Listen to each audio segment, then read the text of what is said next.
Now, in the last class, what we talked about was osmoregulation. We talked about what do we mean by the word osmoregulation is the maintenance of the water potential, excuse me, is the maintenance of the water potential of the blood, and the system that's concerned with it, or that's concerned with the removal of the excretory substance that is put into the blood that decreases the water potential of the blood, are basically the kidneys or the renal system.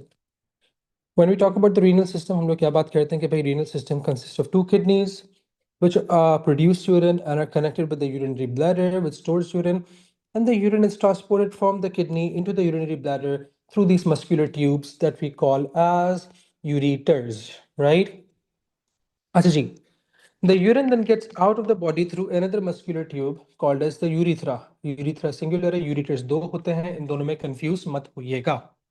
अच्छा जी. Now, फिर हम लोगों ने बात करी थी what we you know rather where we left off yesterday was the ultrastructure of the kidney. Now when we talk about the ultrastructure of the kidney, हम लोग क्या देखते हैं कि हमारे पास किडनी के दो पार्ट्स होते हैं. The outer region is called as the cortex. The inner region is called as the medulla. What connects the kidneys to the or the ureter with the kidney is the spiky cell structure that we call as the renal pelvis. Renal pelvis से हमारे पास ureter बाहर आता है. फिर हम लोगों ने कल बात करी थी कि भाई हमारे पास in the kidney we have these structures that we call or other we have a blood supply to the kidney, and that blood supply is or the oxygenated blood to the kidney is transported by the renal artery. And then we have the renal vein, right? Renal vein क्या करती है? Renal vein takes away the deoxygenated blood from the kidneys.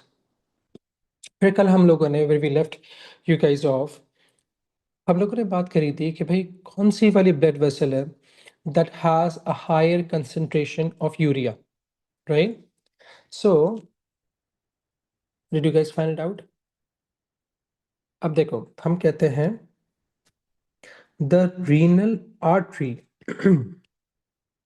the renal artery has a higher concentration of urea compared to renal vein.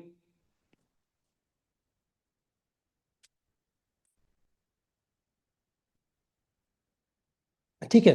अब ऐसा क्यों होता है? अब ऐसा क्यों होता है? देखो, लेट्स से इसको बड़े आसान तरीके से एक्सप्लेन करते हैं ना.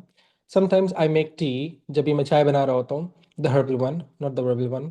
सो whenever I make tea, I make it in a sauce pan, right? So I add the tea leaves to the water. Now, before I can transfer that tea that have just brewed into the cup, I put a strainer in the middle, right? मैं उसके बीच में एक strainer लगाता हूँ. अब होता हमारे पास क्या है कि once that liquid from the saucepan goes into the cup, whatever the tea leaves that are left behind, right, वो हमारे पास उस sieve के अंदर accumulate हो जाता है. तो मेरे पास वो हमारे पास जो टी लीव्स है वो कहाँ से आ रहे हैं? They're coming from the saucepan into the cup. अब अगर और उन दोनों saucepan और cup के बीच में हमारे पास क्या है? We have a sieve. Now when we talked about the function of the kidney yesterday, तो हम लोगों ने आधी बात करी थी कि भाई it produces urine. But for 2 marks, if they're going to ask you the function of the kidney, तो तुम लोग क्या बताओगे कि भाई the function of the kidney or the kidneys, they filter the blood to produce what? The urine. ठीक है. तो हमारे पास kidneys क्या कर रही है? They're filtering the blood, and what are they producing? They're producing the urine. So those kidneys are acting like a sieve, right? सो वो blood vessel जो किडनी के पास ब्लड लेकर आ रही होगी, उसमें से हमारे पास waste products including urea is going to be removed, and whatever the cleaner blood that we have is going to be returned back into the circulation through the renal vein. जितना भी urea होगा, जो भी kidney ने filter out करा होगा, वो सब किसमें भेज देगी? From the pelvis into the ureter. यहाँ तक बात समझ में आ रही है? सो हम लोग क्या देखते हैं कि भाई हमारे पास जो किडनीज होती हैं, they are acting as sieves and they are filtering the blood, right? And they're removing all the waste products that are being brought to them by the renal artery, and whatever the filtered blood that we have is sent to the circulation back in the circulation through the renal vein. ठीक है, यहाँ तो कोई मसला, any problem so far? अच्छा, urine is a solution. The yellow colored compound of the urine is urea. ठीक है लाइबा, वालेकुम अस्सलाम बेटे. Do we understand this? ये वाली बात समझ में आई बेटे?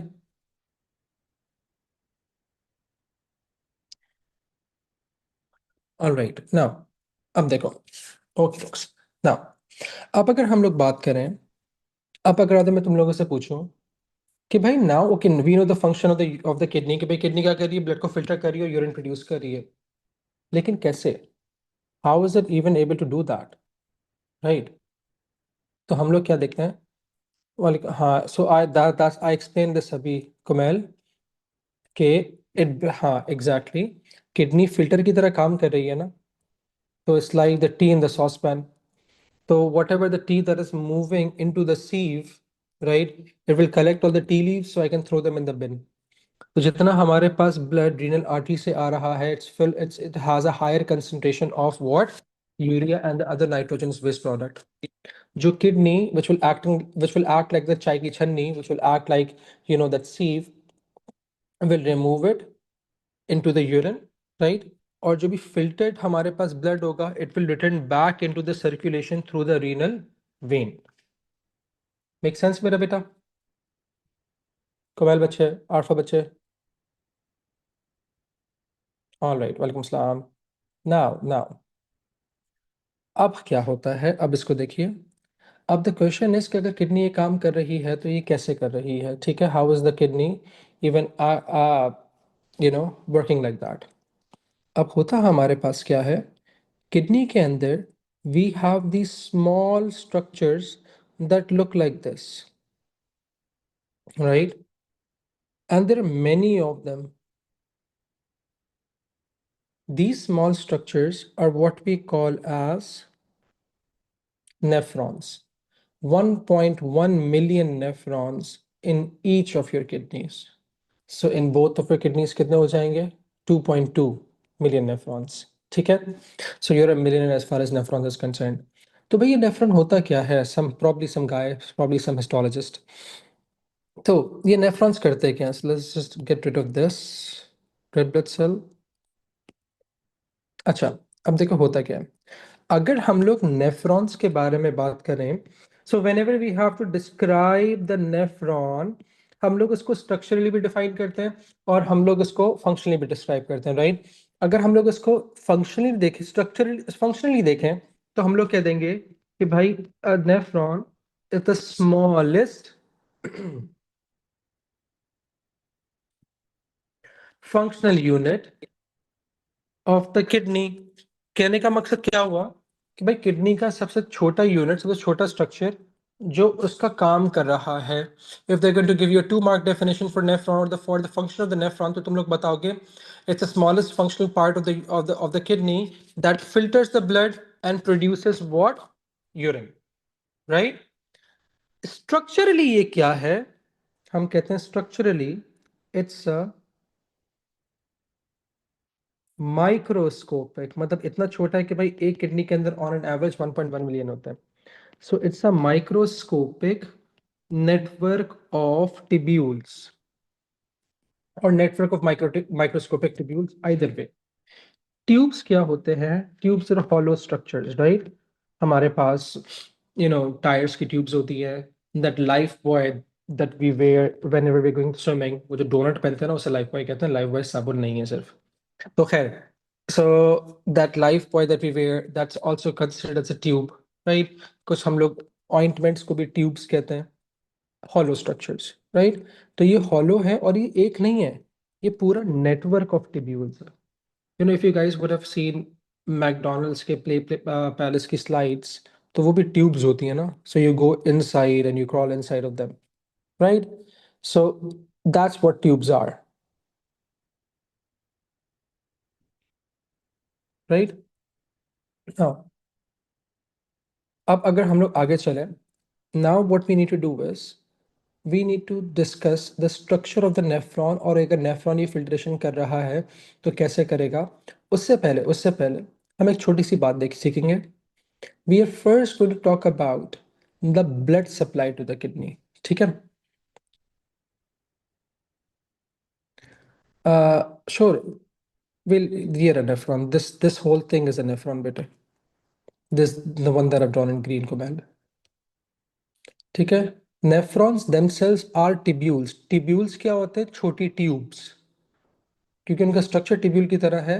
जिम सम वो ट्यूब्यूल्स कहलाते हैं।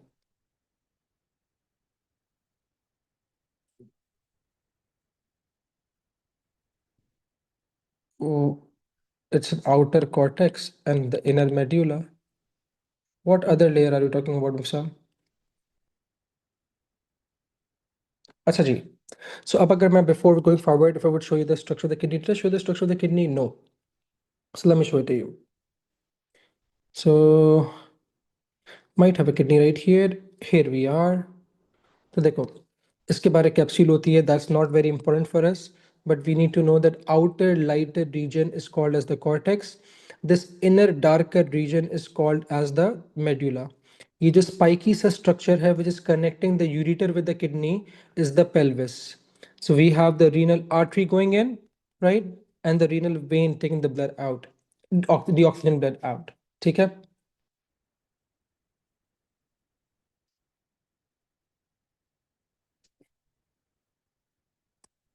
All right. नाउ अब अगर हम लोग देखें, before we go forward with any of it, the very first thing that we're supposed to know is the blood supply to the kidney. अच्छा, इसको समझिएगा, इट्स नॉट वेरी कॉम्प्लिकेटेड।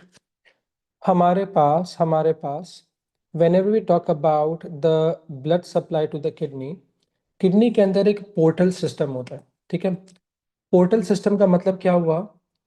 हमारे पास portal system तीन जगह एग्जिस्ट करता है। हमारे hypothalamus में होता है, हमारे लिवर के अंदर हम लोगों ने हेपेटिक पोर्टल वेन पढ़ी थी, राइट।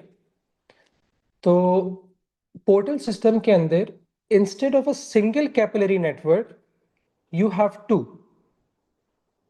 राइट। अब कैसे इसको देखो। हमारे पास अगर हम लोग एक नॉर्मल ब्लड सप्लाई देखें, in a normal blood supply we have an artery, that artery divides to form arterioles, right? So we have an artery divides to form arterioles. हम ipsum I am, ठीक है। These arterioles then divide or shorten down to form one cell thick porous vessels that we call as capillaries. These capillaries enlarge to form venules, which will finally enlarge to form veins. तो normal blood supply तो हमारे पास ऐसी होती है, ठीक है। Kidney के अंदर हमारे पास क्या होता है? किडनी के अंदर हमारे पास क्या होता है? इन अ kidney, the artery providing the blood to the kidney is what we call as a renal artery। ठीक है। renal artery हमारे पास जो है वो क्या करता है? it divides to form a specific group of arterioles that we call as afferent arterioles। तो एक बार मेरे लिए प्लीज बोल दीजिएगा। It's called as a network, or the arteriole that comes from the renal artery are called as afferent arterioles। ठीक है। अब ये afferent arterioles जो होती है ना, ये भी एक नेट ऑफ आर्टियोल के बाद किडनी आएगी, वो सॉरी वो कैपिलरी आएगी हमारे पास।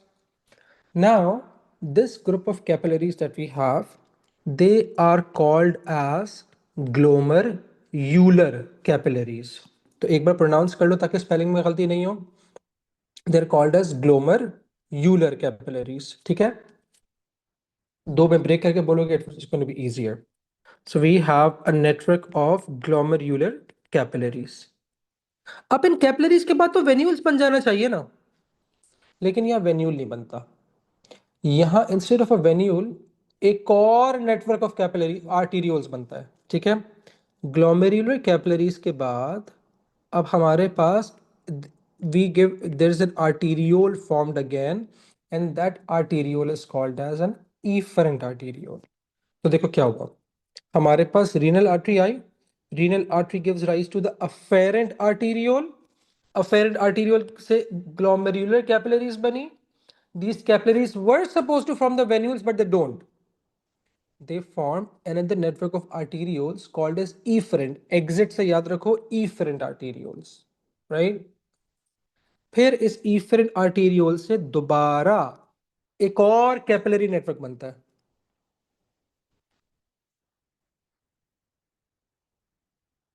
And these capillaries then finally enlarge to form a venule, which would finally enlarge to form the renal vein।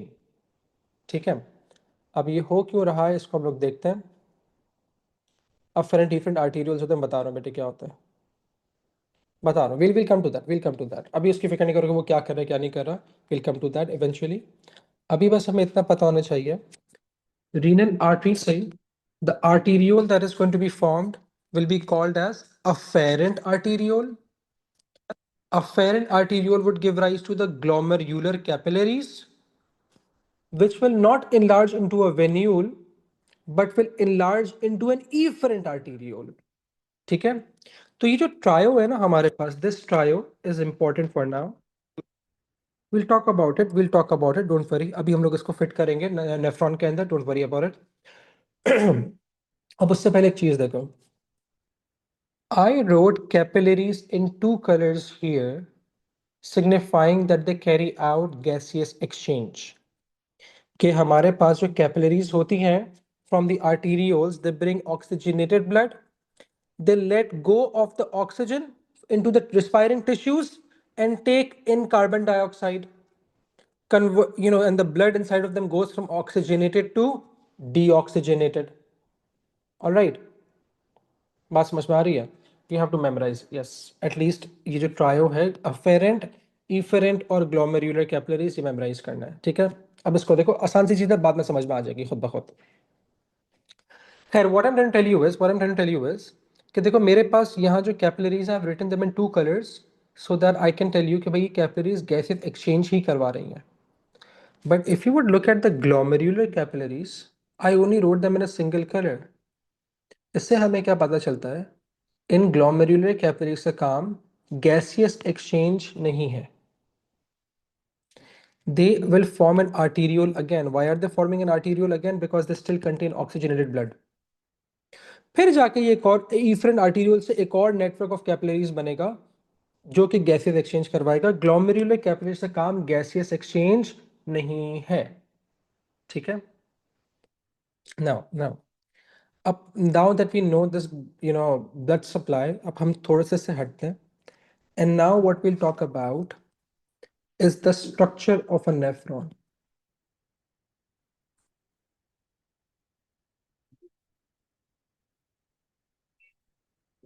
ठीक है, अच्छा जी, वो आगे बात करेंगे, इसका काम क्या है हम लोग बात करेंगे। Will talk about this, will talk about this, if some will talk about this, करते हैं, लेकिन Laiba will talk about what they do. ठीक है, अच्छा उससे पहले let's talk about the structure of a nephron first. Now whenever we talk about the nephron, nephron एक network है ट्यूब्यूल्स का, स्मॉल ट्यूब्स का, एंड इट हैज 5 पार्ट्स। ठीक है, the very first part of the nephron looks like a cup, it looks like this,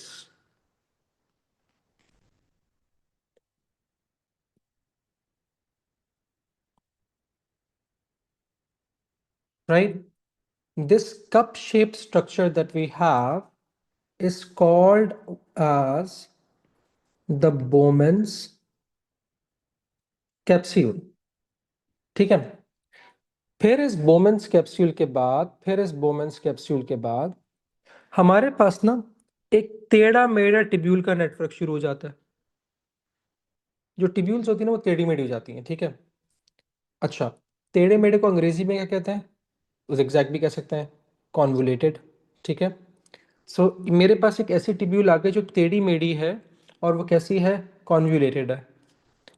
ये टेढ़ी मेढ़ी tubule के बाद हमारे पास एक लूप आता है, एक हेयर पिन लूप आता है इस तरीके से, राइट। और इस लूप के बाद फिर दोबारा एक और टेढ़ी मेढ़ी ट्यूब्यूल शुरू हो जाती हैं, convoluted tubules, which finally open up into a small pipe. What do we call the small pipes that transport something? हम स्वेट ग्लैंड के भी स्मॉल पाइप्स थे ना, वो भी कुछ ट्रांसपोर्ट कर रहे थे. What do we call it? A duct. Very good, right. तो फाइनली हमारे पास एक डक्ट ओपन अप हो जाता है. Alright, thank you. बात है कि मगर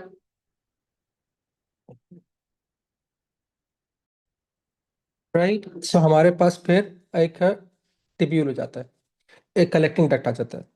अब देखो होता क्या है, अब मेरे पास ना दो टेढ़ी मेढ़ी टिब्यूल्स बन गई. Those टेढ़ी मेढ़ी tubules are called as convoluted tubules. मेरे पास एक convoluted tubule ये आ गई, दूसरी वाली convoluted tubule ये रही. Right, make sense. अब एक चीज देखो होता क्या है. Whenever we have to talk about, I don't know Hassan, they named it that way, right? अच्छा जी. Now what happens is okay, whenever we're talking about different parts of the body ना, हम अगर फॉर एग्जांपल मैं उसको एक चीज से compare कर रहा हूँ कि how near it is to a particular thing, how far away it's to a particular thing. For example, if I am going to extend my arm out, right, तो मैं कह रहा हूँ कि भाई मेरे, let's say what my forearms are closer to my shoulders compare to my fingers. मेरी fingers distance के ऊपर है, मेरा जो फोर आर्म है it's closer to my shoulders compare to the fingers, right. तो मैंने कहा कि भाई क्योंकि मेरा जो फोर आर्म है वो शोल्डर से करीब है, वो क्लोज प्रॉक्सिमिटी के अंदर है, तो it is proximal to the shoulder, it is near to the shoulder. My fingers are at a distance, my fingers are distal to the shoulders. ठीक है, देखो कहने का मकसद क्या हुआ, कोई भी बॉडी का पार्ट जो एक पर्टिकुलर पॉइंट से करीब होता है ना, उसकी प्रॉक्सिमिटी के अंदर होता है, उससे हम लोग प्रॉक्सिमल पार्ट कहते हैं. जो थोड़ा दूर होता है, which is eight a distance, वो डिस्टल हो जाता है. तो हमारे पास अब पहली वाली जो कॉन्वोल्यूटेड ट्यूब्यूल है वो बोमेन्स कैप्सूल से करीब है, तो हम लोगों ने इसको नाम क्या दे दिया, हमने कहा भाई दिस इज अ प्रॉक्सिमल, करीब वाली कॉन्वोल्यूटेड ट्यूब्यूल. ठीक है, राइट. और जो दूर वाली कॉन्वोल्यूटेड ट्यूब्यूल है, जो डिस्टेंस के ऊपर है, उसको हम लोग कह देंगे कि it is a distal convoluted tubule. PCT and DCT. No no, वो डिस्टिल्ड नहीं है, डिस्टल है, वो डिस्टिल होता है. It's TIL, this is TAL, right? खैर, so distal means दूर, at a distance. Proximal means in a close proximity, करीब वाली. ठीक है. So Bowman's capsule से करीब हमारे पास PCT आ जाती है, दूर एक और convoluted tubule होती है जिस called as DCT, distal convoluted tubule, right? इन दोनों convoluted tubules के बीच में, between proximal and the distal convoluted tubules, we have a loop. This loop, usually बच्चे इसका नाम नहीं भूलते, इस लूप को हम लोग कहते हैं loop of Henle. Right, right. Nobody forgets Henle for some reason. Chemistry के अंदर we never forget vanadium pentoxide for some reason. Convoluted tubule का मतलब क्या होता है ज़ारा? टेढ़ी मेढ़ी टिब्यूल, इसका नाम है कि भाई बोमेंस कैप्सूल, ये जो कप शेप स्ट्रक्चर है, इसका हम लोगों ने नाम रख दिया बोमेंस कैप्सूल. फिर उसके बाद टेढ़ी मेढ़ी टिब्यूल्स आ रही हैं, तो वर्ड टेढ़ा मेढ़ा मीन्स कॉन्व्यूलेटेड, राइट. ऑलराइट,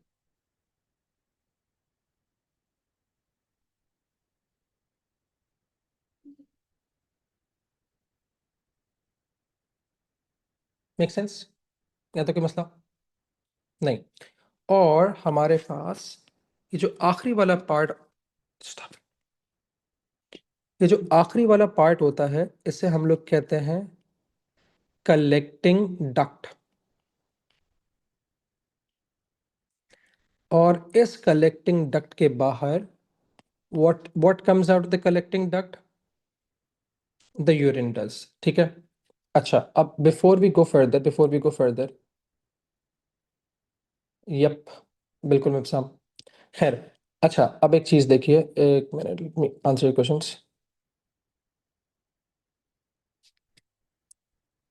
अब इसको देखो, होता क्या है हमारे पास ना, usually in buildings ground floor के नीचे एक फ्लोर होता है। What do we call that floor beneath the ground floor? This thing is an entire nephron, yes. Basement, very good, we call it the basement, ठीक है। तो हमारे पास nephron के नीचे अल्फा देख, ओपन अप, अगर हम लोग यहाँ देखें, the collecting ducts are opening up into the pelvis, फिर पेल्विस से वो यूरिन यूरिटर में जाता है बेटा, ठीक है। अच्छा, so we call it the basement membrane, ठीक है। अच्छा, नाउ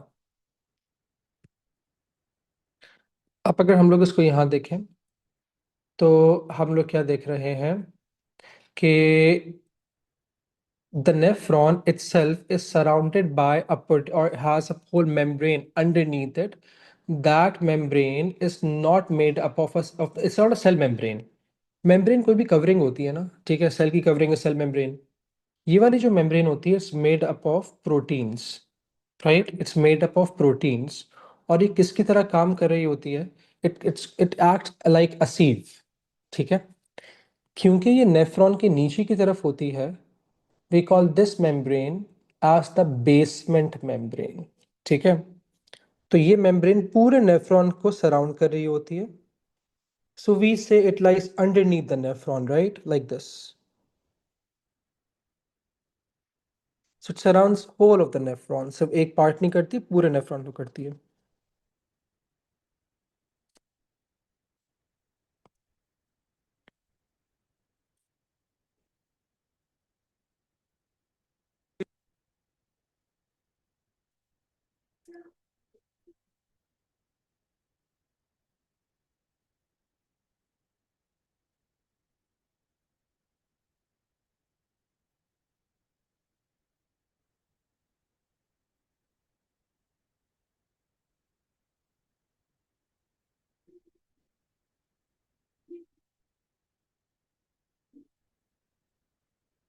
Like this, ठीक है, centuries later, exactly, right?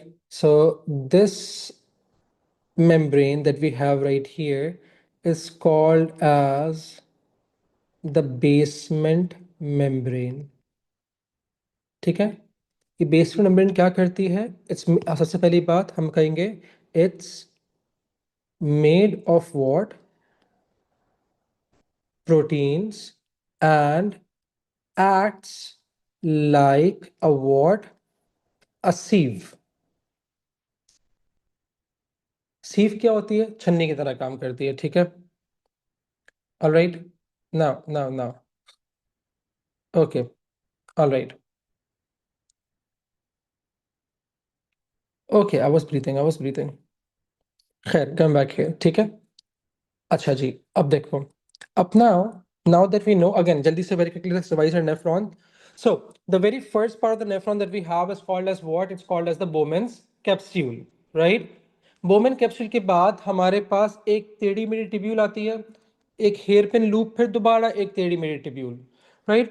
This टेढ़ी मेढ़ी tubule that we have is called as proximal convoluted tubule, the first one.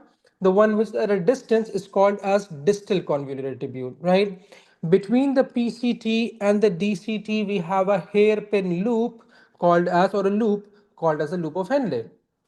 The final part of the nephron is what we call as a collecting duct, ठीक है।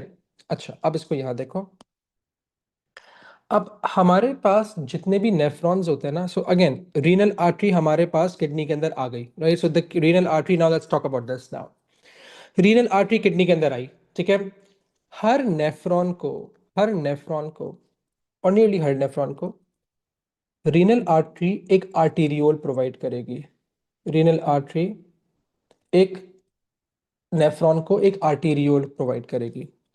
That arteriole that goes towards the nephrons is called as कौन सा वाला arteriole? Double A का मतलब क्या हुआ? कौन सा वाला आर्टीरियोल है ये? What was the name of the arteriole? that comes out from the renal artery? Afferent. Very good, very good, very good. ठीक है. अफेरेंट आर्टीरियोल जो है वो इस बोमेंस कैप्सूल के कप लाइक स्ट्रक्चर में जाता है, या हम कहते हैं भाई it goes into the Bowman's capsule and forms a network of capillaries. उन नेटवर्क ऑफ कैपिलरीज से जो आर्टीरियोल बाहर की तरफ निकलता है उससे हम लोग क्या कहते हैं? What does the word E represent? Efferent. ठीक है, very good.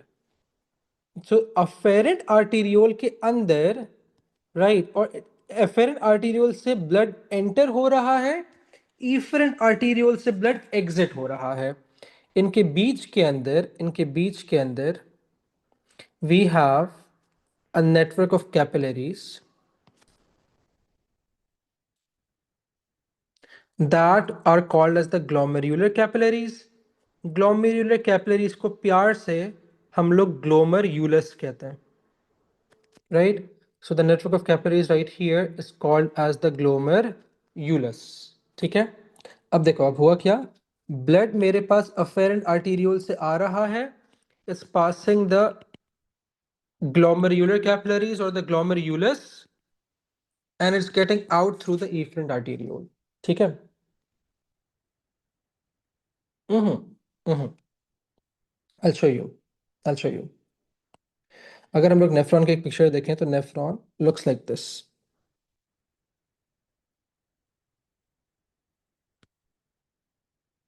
Let's put it right here. ठीक है. अब let's zoom this up. तो हम लोग क्या देख रहे हैं, ये कप शेप स्ट्रक्चर है ना. तो वो हमारे पास बोमेंस कैप्सूल यूं होता है लाइक दिस. ठीक है. इसके बीच में से जो ब्लड वेसल्स पास कर रही हैं लाइक दिस, वो हमारे पास कौन सी है मेरा बेटा? Glomerular capillaries, right. Renal artery, afferent arteriole, efferent arteriole. Afferent और इफरेंट के बीच में कौन सी वाली कैपिलरीज आ गई? Glomerular capillaries. ठीक है. यहाँ तक बात समझ में आ रही है? और फिर इफरेंट आर्टीरियोल से और कैपिलरीज बनती हैं, all of this capillaries surround the nephron. इस इफरेंट आर्टीरियोल से और कैपिलरीज बनेंगी and those capillaries are going to surround the nephron like this. बाहर की तरफ अटैच हुई होंगी. Make sense? अच्छा. Glomerulus is between the Bowman's capsule और दिस कप शेप, हम कहते हैं it's inside the cup shape structure of the Bowman's capsule. ठीक है.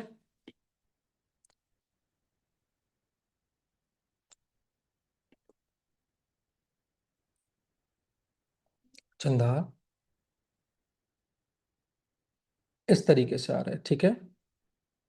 किडनी के अंदर हमारे पास वो रीनल आर्टरी आ रही है.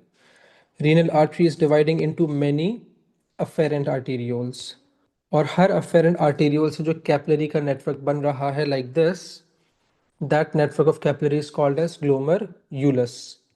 स्पेलिंग के मार्क्स कटेंगे, पहले बता रहा हूं मैं. नहीं, no no Hasan, they would not. You have to mention Bowman's capsule. ठीक है. अल्फा बात समझ में आई?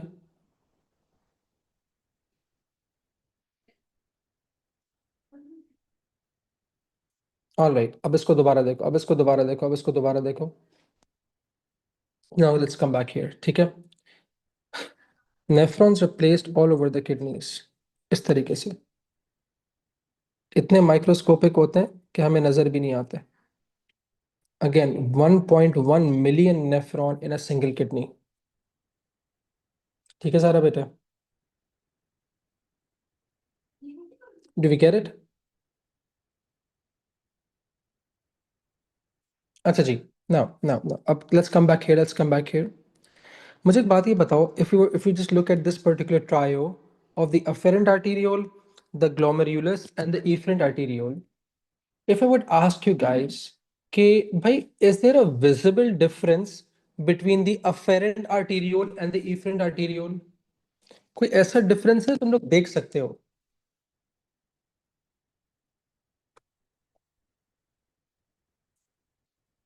एग्जैक्टली, लूमेन का.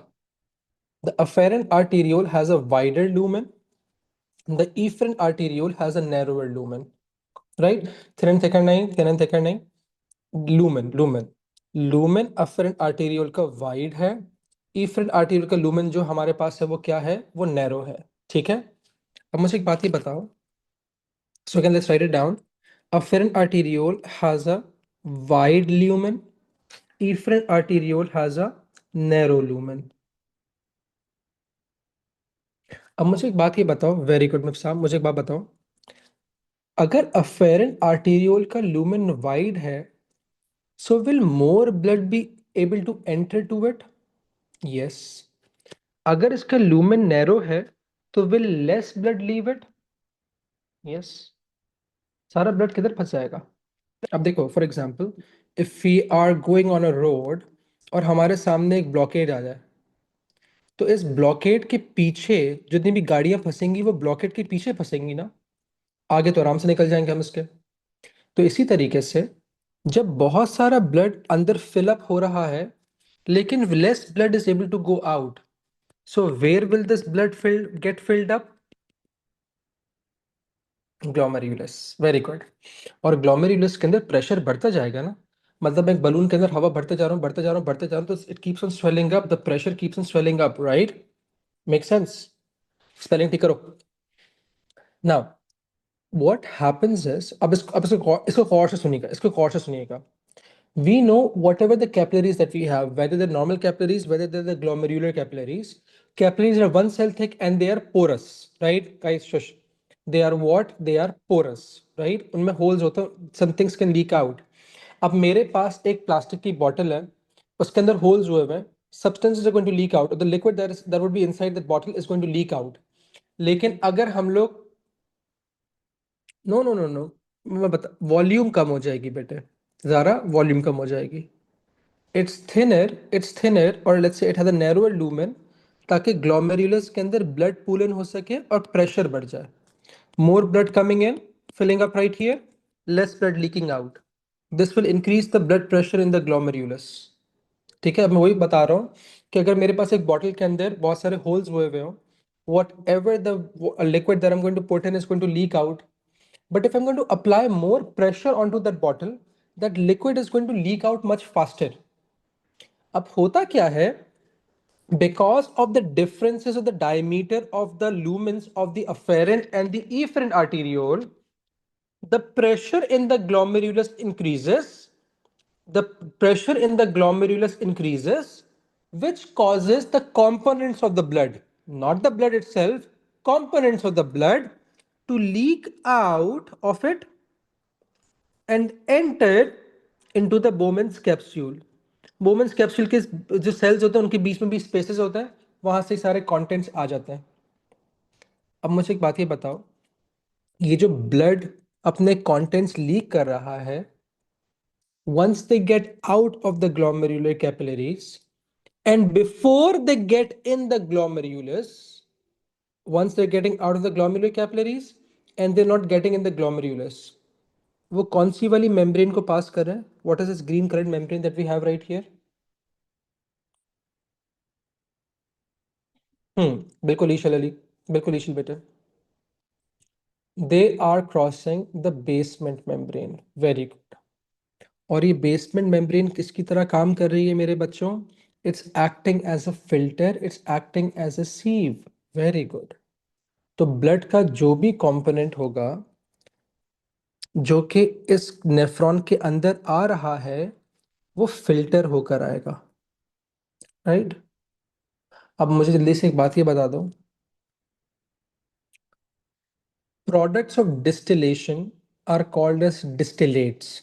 कोई भी चीज तुम डिस्टिलेशन करवाओगे, जिस भी चीज का, whatever the products that you going to get will be called as a distillate. ठीक है, right, will be called as a distillate. ठीक है, Hasan, do you want to ask something? Okay, so it is called as a distillate. Whatever the product of filtration that we, very good, you know it was coming. Whatever the product of filtration that we'll have will be called as a filtrate. अब मुझे बताओ, yes, very good Zaara. अब मुझे बताओ, ये जो भी हमारे पास ब्लड के कंपोनेंट्स फिल्टर होके बोमेंस कैप्सूल के अंदर आ रहे हैं, they will be considered as what? It would be considered as a filtrate. ठीक है, ये फिल्टरेट आ कहाँ से रहा है? It's coming from the, glomerulus, right. Glomerulus से कॉम्पोनेंट्स द ब्लड आ रहे हैं ना, तो जो ना आए वो residue, it would be return back into the blood, ठीक है। So this liquid that enters into the Bowman's capsule is called as glomerular filtrate। तो अब हमारे पास जो भी फ्लूइड नेफ्रॉन के अंदर आता है ना, वो पूरा नेफ्रॉन में जो क्रॉस करेगा और अल्टीमेटली कलेक्टिंग डक्ट में चले जाएगा, you are going to call it the glomerular filtrate. Once only when the glomerular filtrate gets out of the collecting duct, it would be considered as urine. Yes, you have to remember all of these names. ठीक है, यहां तक बात समझ में आ रही है? Glomerulus. It's a blood vessel, so whatever the components of the blood it would have, it would be transported. But compared to the other capillaries, it lets out more components of the blood compared to the, let's say, normal blood vessels. ठीक है, अब समझ में आ रही है ज़ारा? अब बात समझ में आ रही है? तो अब देखो लेबलिंग आती है बेटा, so you need to know the parts as well, ठीक है। अच्छा, अब देखो अब क्या होता है हमारे पास। The process that is occurring in the Bowman's capsule is called as ultrafiltration, ठीक है। हमें सिर्फ दो प्रोसेस पता होना चाहिए, अल्ट्रा फिल्ट्रेशन और पीसीटी के अंदर एक और प्रोसेस होगा। बाकी लूप ऑफ हेनले का फंक्शन क्या है, we just need to know कि भाई क्या हो रहा है उसके अंदर। डीसीटी कलेक्टिंग रेट में क्या हो रहा है, we are not suppose to know about it, ठीक है। अब एक आसान सी चीज देखो, हम एक कंपैरिजन करते हैं, ठीक है। हम एक कंपैरिजन करते हैं। हमने कहा let's talk about the components of number one, blood. कि भाई ब्लड के अंदर क्या क्या कंपोनेंट्स हैं, ठीक है। So what is present in the blood? Number one, we will have water. Blood के अंदर न्यूट्रिएंट्स प्रेजेंट होंगे, for example glucose, for example amino acids. हमारे पास ब्लड के अंदर सॉल्ट्स भी होंगी। फिर ब्लड के अंदर हमारे पास वेस्ट प्रोडक्ट्स भी होंगे, such as urea. I am only writing urea, लेकिन सिर्फ यूरिया नहीं होता एज अ वेस्ट प्रोडक्ट, दूसरे वेस्ट प्रोडक्ट्स भी होते हैं, broken down drugs and hormones, uric acid, right. फिर हमारे पास ब्लड के अंदर ब्लड सेल्स भी तो होते हैं। ब्लड के अंदर हमारे पास, हमने पढ़ा था, प्लाज्मा प्रोटीन्स भी तो होंगे, राइट। मैंने लाइन सॉल्ट्स में आ गया मेरा बेटा, ठीक है। हॉर्मोन्स भी होंगे, ठीक है। All of this. अब अगर मैं कंपेयर करूं कि भाई ब्लड के कौन कौन से कंपोनेंट्स ग्लोमेरुलर फिल्टरेट में आ सकते हैं, तो हम लोग कहते हैं sir only the small ones, right. Such as water होगा, बिल्कुल होगा। ग्लूकोज होगा, 180 मॉलिक्यूलर मास है, बिल्कुल होगा। अमीनो एसिड्स होंगे सर, बिल्कुल होंगे। सर सॉल्ट्स होंगी, वो भी होंगी। सर यूरिया होगा, बिल्कुल यूरिया भी होगा। क्या चीज नहीं होगी? Large components. We are not going to have blood cells कभी भी लीक आउट नहीं करेंगे, ठीक है। Fibrinogen as a plasma protein बेटे, वो भी नहीं होगा। सो हम कह सकते हैं when we were talking about transport in mammals, हम लोगों ने क्या कहा था कि भाई the difference between tissue fluid and the, when we are talking about the blood plasma, तो हम कह रहे थे the blood plasma is exactly same as the tissue fluid, except tissue fluid does not contain the blood cells in the plasma proteins. Glomerular filtrate के अंदर भी ये चीज है। लेकिन एक छोटा सा मसला क्या है बेटे लोग, जो भी ये ग्लोमेरुलर फिल्ट्रेट बन गया ना, it has or it will ultimately form what? Urine. Now your body is very protective about its glucose. वो कहती है भाई ग्लूकोज को मैं कहीं जाने नहीं दूंगी, मैं उसको ग्लाइकोजन में स्टोर कर लूंगी। अगर मेरा ग्लाइकोजन रिजर्व्स पूरे हो गए, I am going to convert it into lipids and store it, but I don't want to let go of this glucose, right. So diameter same होता है लेकिन कैपिलरी पोर्स से वो काफी बड़े होते हैं. So the red blood cells will be like this बेटे. कैपिलरी पोर्ट तो बहुत छोटी सी होती है. खैर, कम बैक हियर. तो वो कहती है भाई जो ग्लोमेरुलर फिल्ट्रेट में ग्लूकोज चला गया है ना, I need it back. Right. और हमें पता है कि पूरा नेफ्रॉन इससे सराउंडेड है, तो ये ग्लूकोज वापस ब्लड में भी जा सकता है. अब वो कैसे जाएगा, that's another story, but it can go back. तो what does your kidneys do? जो भी ग्लूकोज आया है ना ग्लोमेरुलर फिल्ट्रेट के अंदर, उसको वापस ब्लड के अंदर रीअब्सॉर्ब कर देगा. Why are we calling it reabsorption? क्योंकि यही ग्लूकोज पहले स्मॉल इंटेस्टिन में से अब्सॉर्ब हुआ होगा ना, so now it is being reabsorbed. Right. ठीक है. Yes. Amino acid, these are the useful amino acids, ये भी रीअब्सॉर्ब हो जाएंगे. मुझे एक बात ये बताओ, हाउ डिड आई नो कि ये जो अमीनो एसिड्स हम लोग लिख रहे हैं ये यूजफुल अमीनो एसिड्स हैं? Why are they not in access?